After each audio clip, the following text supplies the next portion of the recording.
la production de médicaments à partir de plantes, pour ce qui est de la préservation de la ressource. Bien entendu, si on veut produire des médicaments à base de plantes, il faudra obligatoirement cultiver les plantes.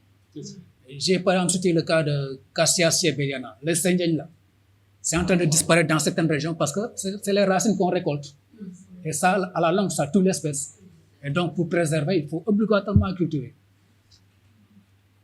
Pour le ricin, l'huile de ricin, donc, c'était vendu en pharmacie, l'huile de ricin comme purgatif.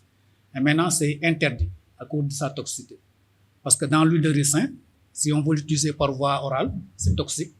On peut l'utiliser que, par exemple, pour les soins capillaires, ça, il n'y a pas de souci. Parce que dans l'huile de ricin, il y a la ricine, qui est un composant toxique.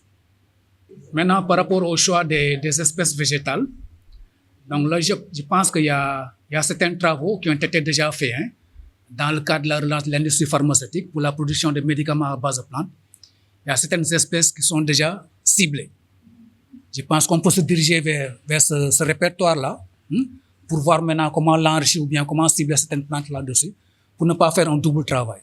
Je pense qu'il y a déjà une base qui est là. Il faut partir de cette base-là, soit pour l'enrichir, soit pour l'amender et voir quelles sont les plantes sur lesquelles on pourrait travailler et qui sont des plantes qui peuvent être d'intérêt pharmaceutique, mais également d'intérêt alimentaire, cosmétique. Par exemple, c'est le cas du moringa. Le moringa, c'est une plante médicinale. Mais également, l'huile, on peut l'utiliser en cosmétologie. C'est très utilisé. Les feuilles également. Oui, il y a des fichiers. Oui, il y a des documents sur ça. Et je pense que je peux essayer. Oui, je peux essayer de les avoir. Pour Moucheka, à propos des espèces qu'il a citées, je dois dire que, par exemple, pour Philanthus amarus, mais également Philanthus nourri, c'est des plantes hépatoprotectrices qui sont déjà étudiées. Ça, les gens savent que c'est des plantes hépatoprotectrices. Pour Desmodium, ce n'est pas une plante que je connais, mais je vais me rapprocher de vous pour voir. De quoi, vous avez également cité une autre plante, je pense, une troisième, qui pousserait au sud du Sénégal, que je ne connais pas.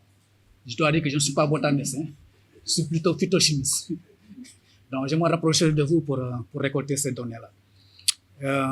Par rapport aux autres interventions, nous voyons que, en fait, la connaissance, elle n'est pas cloisonnée. Chacun a une parcelle de la connaissance. Maintenant, ce qu'il faut faire, c'est mutualiser les connaissances. En partant des tradipraticiens jusqu'aux professeurs d'université, on fait la même chose. Moi, si je n'avais pas les données de la médecine traditionnelle, je n'aurais pas de base de travail. Parce que je me base sur eux, ce qu'ils font, pour essayer de faire des vérifications scientifiques.